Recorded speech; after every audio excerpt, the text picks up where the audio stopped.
चुनाव भी फिक्स होता है, बिहार की तरफ, महाराष्ट्र की तरफ बिहार भी फिक्स होता है। अरे उनको मालूम है कि चुनाव परिणाम क्या होना है, इसलिए पहले ही से भूमिका बना रहे हैं, ताकि अभी 2-4 बार बोल के रखेंगे कि फिक्स होता है, तो परिणाम आएगा उस समय कह देंगे कि पहले ही से हम बोल रहे थे कि फिक्स है, तो परिणाम मालूम है, इसलिए इस तरह का वक्तव्य भूमिका में दे रहे हैं।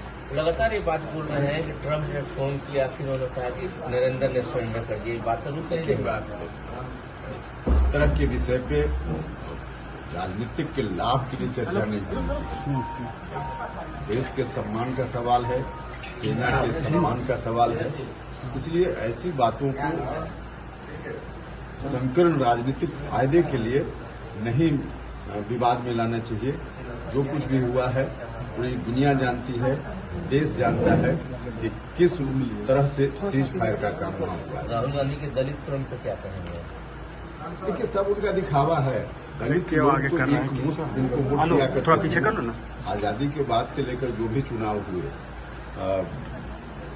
मतलब वर्षों तक दलित लोग उनको एक मुश्त वोट देते रहे।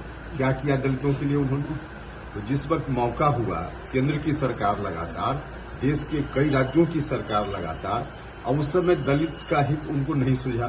आज जब सत्ता से बाहर हैं, व्याकुल हैं कि कैसे सत्ता में फिर से पहुंच जाए, तो दलित और बैकवर्ड उनको दिखते हैं। बिहार में उन्होंने कहा कि बिहार एक ऐसा राज्य था जो शांति का प्रतीक था, लेकिन अब क्राइम कैपिटल बन गया पूरे देश का।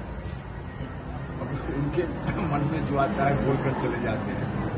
उनको तो जो यहाँ के लोग कुछ बता देते होंगे, उन्हीं शब्दों का इस्तेमाल करते होंगे। बाकी उनको क्या अनुभव है, क्या पता है कि बिहार कहाँ है, बिहार में क्या हो रहा है या दूसरे राज्यों में क्या हो रहा है। तो लोग बताते हैं, बोलकर चले जाते हैं। अच्छा सर, आपको लगता है जिस तरह से एनडीए में अभी भी थोड़ी सी कहीं खींचातानी देखते हैं हम, इससे विपक्ष को लाभ होगा सीटों को लेकर? देखिए, कोई खींचातानी जैसी बात नहीं है।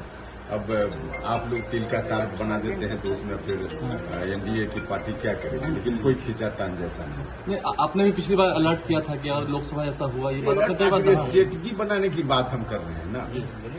आप खुद भी कुछ काम करते हैं और उसका जो अनुभव है, उस अनुभव को लेकर आगे दूसरा काम करने में उस अनुभव को इस्तेमाल करके स्ट्रेटजी बनाते हैं, ताकि आगे कोई ऐसी चूक न रह जाए। तो इस दृष्टि से हमने कहा है, इसमें कोई खींचतान जैसा कहाँ कोई मामला है। सब ठीक है अभी तक?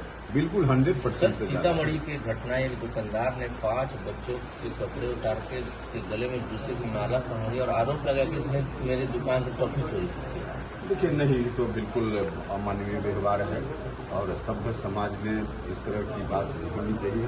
किसी पर आरोप भी है तो कानून छोटे बच्चे, बिल्कुल छोटे बच्चे, उन बच्चों के साथ इस तरह का किसी ने भी किया है, बहुत ही घोर आपत्तिजनक काम है और शासन के लोगों को देखना चाहिए, उस पर कार्रवाई होनी चाहिए। ठीक, थैंक यू।